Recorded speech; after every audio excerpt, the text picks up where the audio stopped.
Buchettino è il titolo di uno spettacolo particolare perché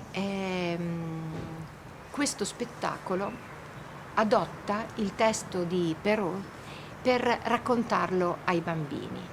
È la storia di Buchettino, una delle tante storie del famoso Pollicino, e questa storia è raccontata in modo letterale a dei bambini nella condizione nella quale le storie devono essere raccontate, cioè prima di dormire.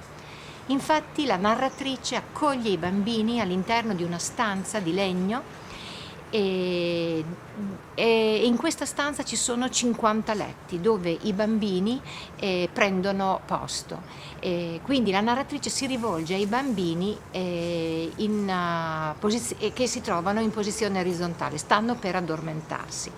La fiaba è suonata, viene raccontata, ma viene anche sonorizzata attraverso la presenza di alcuni rumoristi all'esterno della stanza che percuotono le stanze e rendono e restituiscono alla fiaba tutta l'energia sonora che racchiude.